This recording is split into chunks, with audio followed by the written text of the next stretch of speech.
বিসমিল্লাহির রহমানির রহিম। আসসালামু আলাইকুম ওয়া রাহমাতুল্লাহি ওয়া বারাকাতুহু। আশা করি এবং দোয়া করি আল্লাহ বাংলার প্রতিটি মানুষকে সুস্থতার সাথে নেক হায়াত ও সকল প্রকার রিজিক বন্টন করে মানুষকে সুখে শান্তিতে রাখার তৌফিক দান করেন, আমিন। সর্বোপরি আমি অনেকদিন পর একটা ভিডিও করতেছি।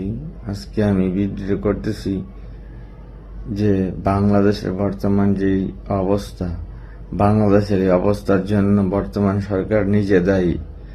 দেখেন, আওয়ামী লীগ সরকার খারাপ ছিল, কিন্তু সবাই তো খারাপ ছিল না। শেখ হাসিনা খারাপ ছিল, কিন্তু শেখ হাসিনার কর্মকাণ্ড কিন্তু খারাপ ছিল না। বর্তমানে বাংলাদেশের যে অবস্থা, এই অবস্থা যদি আরো দীর্ঘদিন যাবত তাদেরকে সুযোগ দেওয়া হয় রাষ্ট্র পরিচালনা করার ক্ষেত্রে, তাহলে আমি মনে করি এই দেশ ধ্বংস হয়ে যাবে। তো অতি শীঘ্রই আমি বিশ্বাস করি এবং আশা করি, আর এটা হবে ইনশাআল্লাহ, যে এই সরকার সম্পূর্ণ চারিদিক থেকে, সকল দিক থেকে তারা ব্যর্থ সরকার হিসেবে তারা প্রতিষ্ঠিত হবে সবার কাছে।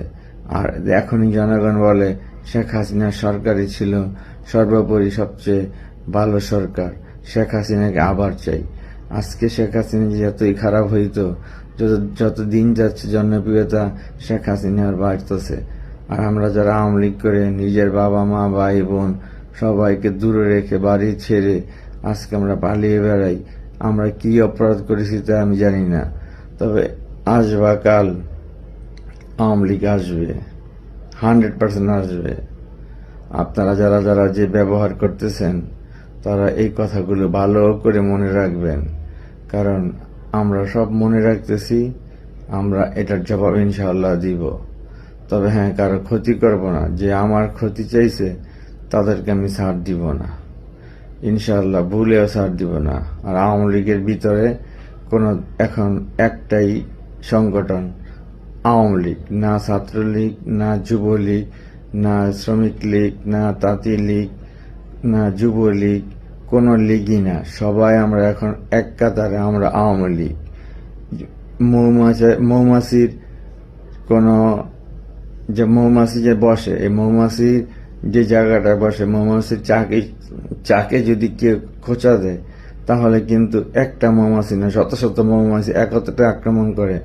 ঠিক আওয়ামী লীগের আগামীতে যারা যারা রাজনীতিতে আসবে, আওয়ামী লীগে যারা থাকবে, তাদের যে কোনো একটা মানুষের উপর যদি আঘাত আসে, ইনশাআল্লাহ আওয়ামী লীগের সকল জনগণ একত্রে, সকল নেতা কর্মী একত্র হয়ে আমরা তার প্রতিবাদ করব এবং উচিত জবাবটা দিব। আমরা হার মানব না। ইনশাআল্লাহ অতি শীঘ্রই বাংলাদেশকে আবারও সোনার বাংলা হিসাবে সুপ্রতিষ্ঠিত করব সারা বিশ্বে আমাদের নেত্রী জননেত্রী শেখ হাসিনা। তাই ভাই, যারা করতেছে এত নাচানাচি, বেশি নাচানাচি করো না, কারণ তোমরা নাচানাচি করতে যে হাত পা ভাঙবে, এ চিকিৎসা পাবে না।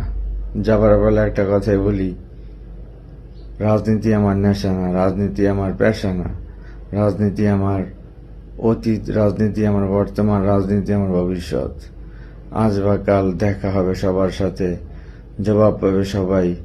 এই দোয়াই করি ইনশাআল্লাহ আল্লাহ আগামী নির্বাচনে আওয়ামী লীগকে আবার জয়যুক্ত করে দেশ গঠনের সুযোগ করে দিবেন, আমিন। আসসালামু আলাইকুম রহমতুল্লাহি ওয়া বারাকাতুহু।